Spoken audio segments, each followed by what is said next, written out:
Welcome to The Real Deal with Jason Silverman, the podcast dedicated to helping you build the business of your dreams and live the life you always hoped for, with valuable and fun tips and info to make your life easier and more fun. And now, here's your host, a man who sprinkles metal shavings on his breakfast cereal just for fun, Jason Silverman.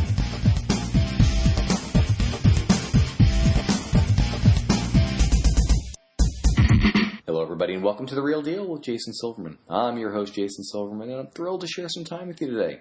As you know, I'm always on the hunt for interesting as well as super smart real deal guests, and I got to tell you, today's show is a winner. I want to introduce my listeners to somebody who's truly been there and done that, and I'm excited to pick her brain for your benefit today.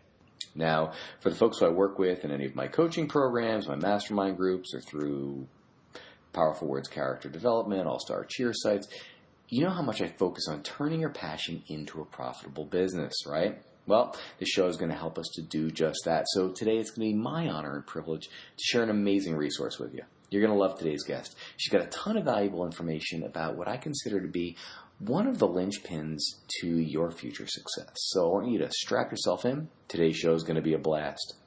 As I'm sure you already know, I'm committed to helping business owners just like you to become more successful, enjoy your career more, and in general, make your life significantly more fun. We only get one ride on this merry-go-round, and we want to make sure that it's one hell of a ride. Alrighty, boys and girls, it is now that time. I want you to stop surfing Facebook, put away your phone, your tablet, your dog, your cat, your spouse, your significant other, anything that might possibly distract you from today's show. You're about to get some great and immediately implementable information, and I don't want you to miss even a second of it. So, before we officially get going, let me give you a little bit of background about our guest today. Lauryn Williams is a 4-time Olympian, 3-time Olympic medalist, and the first American woman to medal in both the Summer and Winter Olympic Games. Lauryn graduated from the University of Miami with a finance degree, received her MBA from the University of Phoenix, and completed her certified financial planning coursework in 2012. Even more impressive, she obtained all of this academic accolades while competing. Her company, Worth Winning, is a fee-only comprehensive financial planning firm focused on serving millennials and professional athletes. Lauryn also serves as an athlete clean sport ambassador for WADA, the World Anti-Doping Agency. Lauryn, welcome to The Real Deal. I'm thrilled to have you today. It is so good to be with you guys. I'm looking forward to it. This is going to be fabulous, fabulous, fabulous. So listen, before we officially get started, for those who haven't had the opportunity and pleasure of meeting you or hearing you speak, take a second, if you would. Share your story with our listeners. What are you passionate about? What makes you tick? Who is Lauryn Williams? Lauryn Williams, the athlete turned financial planner. So I guess my story in 5 minutes or less, or maybe even 3 minutes or less, is I grew up in small town Pennsylvania, split time between right outside of Pittsburgh called Rochester, and Detroit, Michigan. Back and forth between my mother and my father growing up, but they always instilled in me the importance of education. Education was everything to them, and so even though I was getting faster and faster, and I loved playing outside, education was the main thing that I was hoping to pursue once I finished high school and move on to college. Having 5 sisters and 2 brothers, I didn't come from a lot of money. So I was like, how am I going to pay for this? And I realized that I got these letters in the mail. People wanted me to run track. And I was like, this is amazing. You're going to pay for my school if I just keep running track, which I was already planning on doing. Wonderful.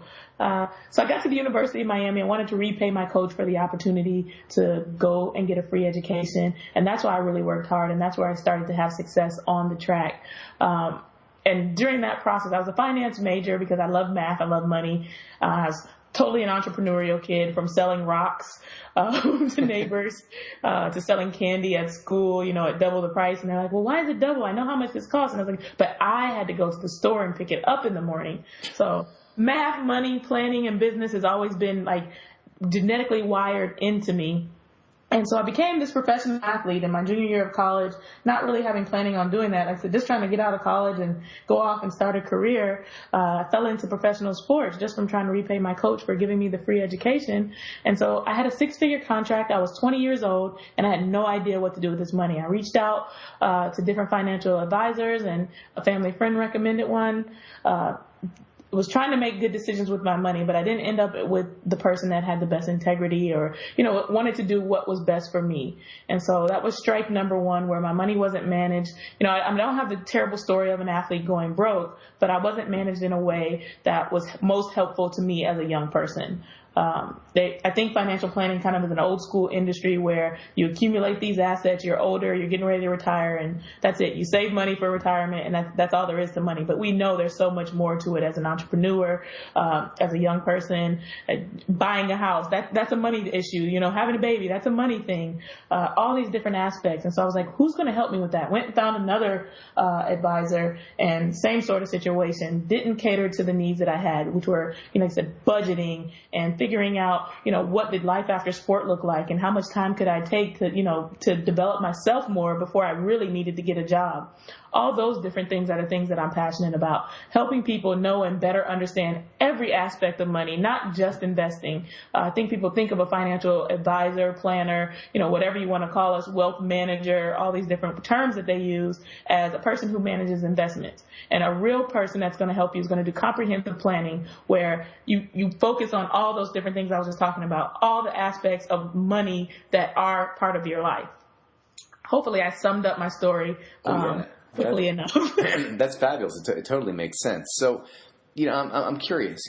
Most pro athletes usually become trainers or broadcasters after sports. What was the driving factor to make you take a different route?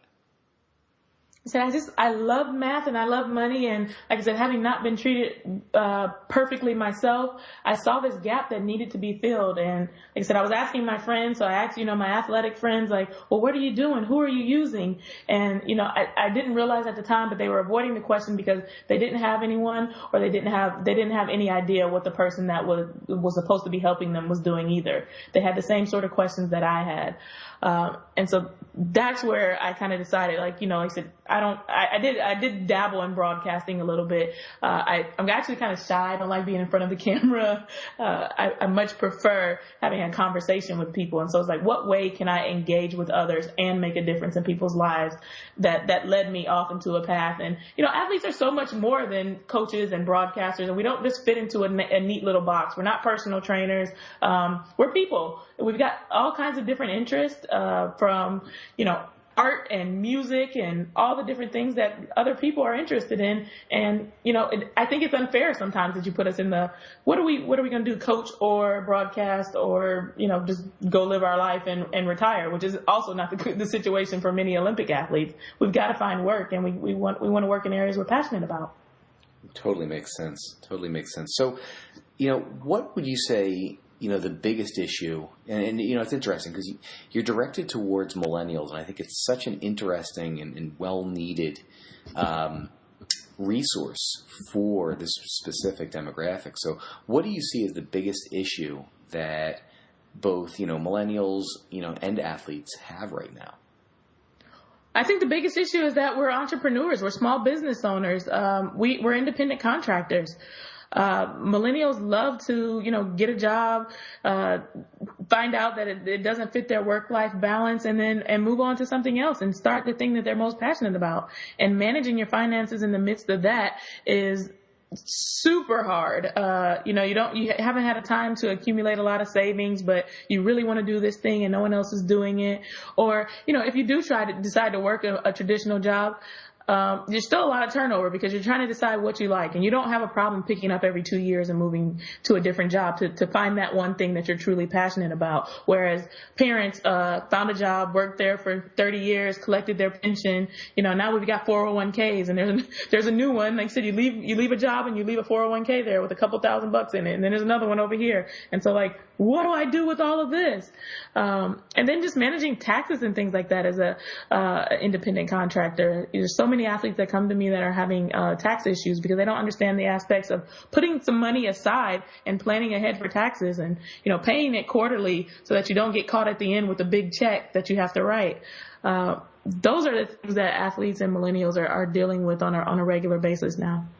Makes sense. That's a big challenge in general. So for all of us entrepreneurs, tell me this: why worth winning?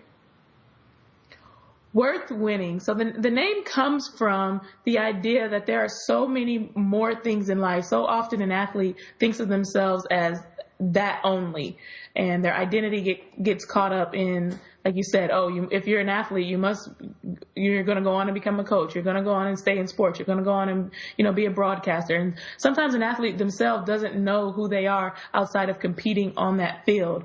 And so worth winning to me is that you are whatever it is that you want to win at life at. And that could be anything. There are so many things in life that are worth winning, from, families or, trip backpacking across Europe. Those are things that are worth winning, not just medals, not just championships, not just, climbing the ladder at work until you're the CEO, or, people, I want to be a millionaire. And it's sometimes people just want to be a millionaire because that's what television tells them to be. When they don't realize that maybe 50,000 is what they want. If you're making 30 and you get to 50 and you got some wiggle room, that might be your ideal life. And your ideal life doesn't have to have gazillions of dollars in the bank. So there are many things in life worth winning, and I like to help people find what it is their thing that they want to win at. Makes sense. So do you, with your practice, are you focused primarily on athletes, or are you also working with folks, call it, if you've got small business owners who are like, gosh, this sounds great, I really need help. Who's your ideal demographic? Yeah, my ideal demographic are, like I said, people call us the millennials. I like to just say young professionals. And that's anyone that, is an adult, so I guess 18 years of age, up to, I'd say, I don't like to put a hard stop on it, but around 45 years old. I like young professionals because, like you said, we're passionate. We're pursuing something. We haven't accumulated all our wealth, but we're excited about making a plan to do so. And that's different from people who are pretty close to retirement and already have their plan in place, and you're just kind of managing the assets that they have. Young people need planning, and that's what I'm passionate about, is helping you figure out how to plan for your future and like all the moving parts that are finance. So I work with not just athletes, but any young professional, no matter what industry you're in. If you're interested in getting your business organized, your finances organized, all those different things that, like I said, are the life and money, I help those people. Sounds fabulous. What would you say, in your experience so far, has been really the hardest thing about entrepreneurship, either for you or for the folks you've worked with? I would say the hardest thing about entrepreneurship is how many hats you have to wear. I think sometimes you sit down and you think, what is it going to take for me to run this business? What is it going to take for me to do this thing that I love? And you consider some of the other aspects of it. Let's say you want to bake pies. Pies is the thing you ultimately want to do, but there are so many other aspects, and you're like, okay, I know I'm going to have to open the business. I'm going to have to, pay the lights and the gas, and you think of some of the hats you're going to have to wear, but there's no way that an entrepreneur thinks of all the different hats, nor do you really get to understand how much time, how much effort it's going to take to wear those hats. So I think that is the biggest thing an entrepreneur has to deal with, is the idea of wearing so many different hats. And the one that's been the hardest for me is the marketing hat. I think as young people, we're very, very hesitant to be sold anything. And so if someone comes with a pitch, and then as soon as it sounds like a pitch, they're headed the other direction. And so the one for me is like, I don't want to be sold anything. How do I tell people that financial planning is important and what I do is important? And of course, I'd like to have clients, but not sound salesy, because I know that if someone was approaching me sounding salesy, like, hey, come sign up for this thing that you need, I'd run the other direction. So, one of the many hats that you have to wear is the marketing hat. And it's hard because you want to be authentic. You want to have good conversations. But if you're not talking to people about the business, then they don't know that the business exists. So how do you market yourself? How are you using social media? And I'm kind of an introvert. I don't like to post everything I'm doing all day long. And it's time consuming as well. But it's an important part, because you've got to be where people are interacting and engaging so that you can engage with them. 100% agreed on that. So I'm curious, from a financial planning perspective, what would you say, for somebody who's never met with a financial planner, what would you say is really the first step? Is there is there like a prerequisite? Is there something somebody can do to even plan and get their stuff together before a meeting so that they don't sound like a blithering idiot when they come talk to you? That is one of the biggest things that holds people back from engaging with the financial planner is they're like, I got to get my stuff together before I go talk to someone because I have to. Like, I have to have all these things in place, and they think there are these prerequisites of what you need to do, when in fact, that's what the planner helps you with. You don't have to have it all together. It's okay if you're disorganized. You have to want to have help in order to seek out a financial planner.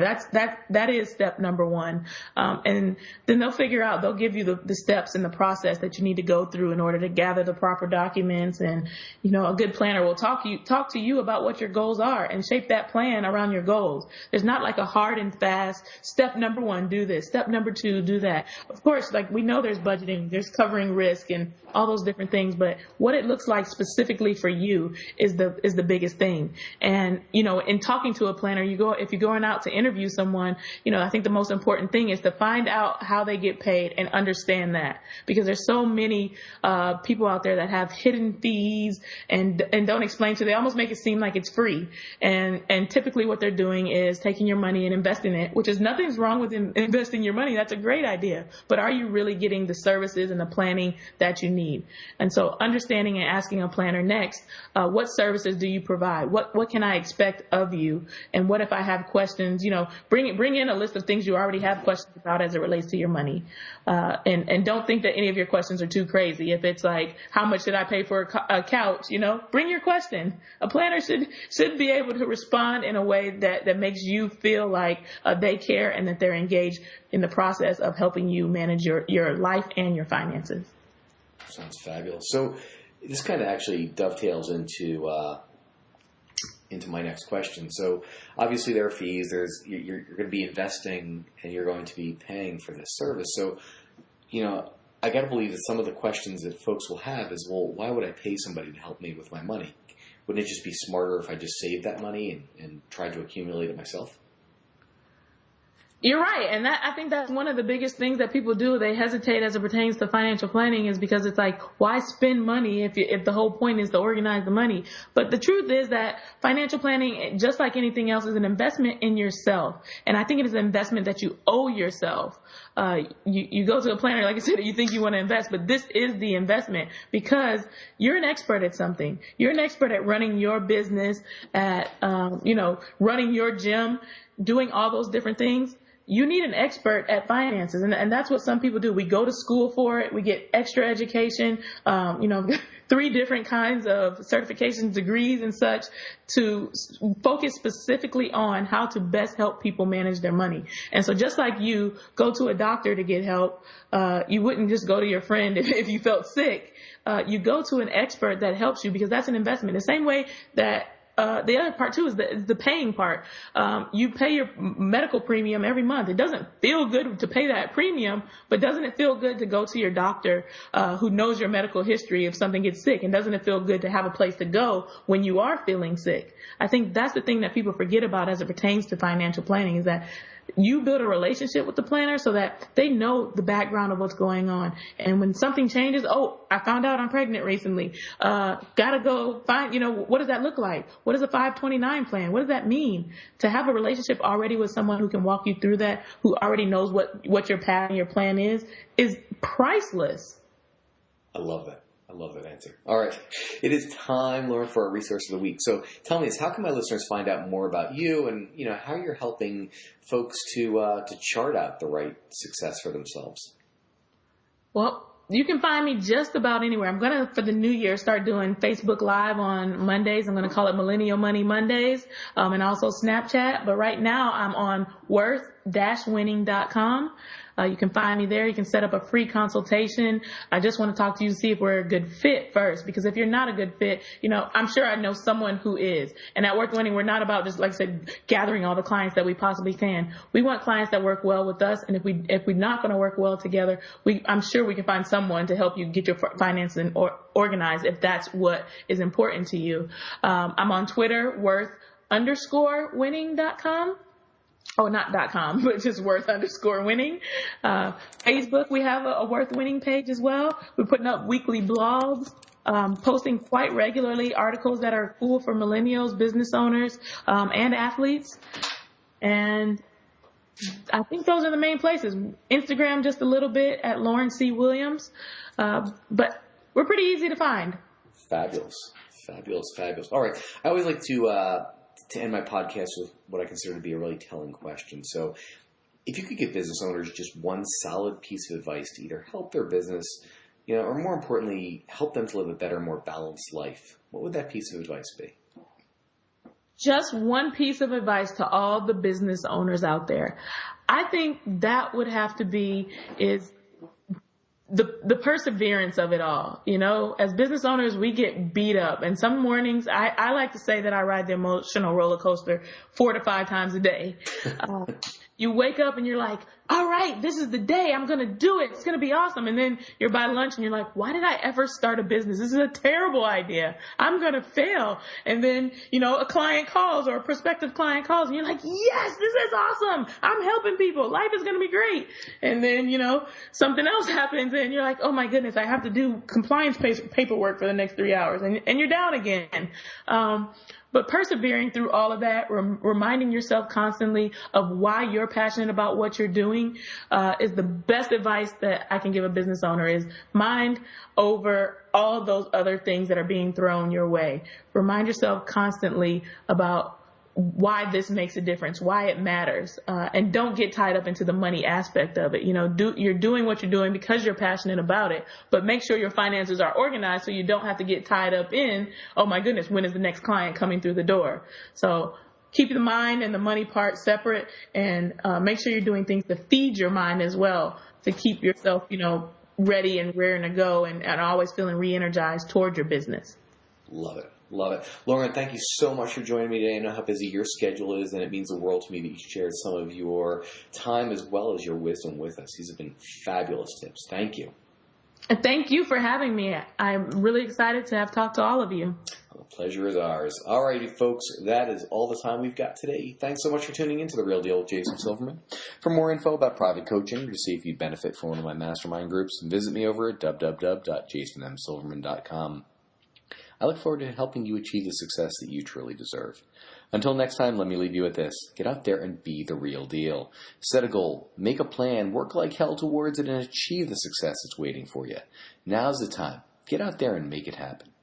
This has been Jason Silverman, and I hope you have a spectacular week. You've been listening to The Real Deal with Jason Silverman. To access the great resources mentioned in the show and for information on coaching and mastermind group opportunities with Jason, please visit jasonmsilverman.com.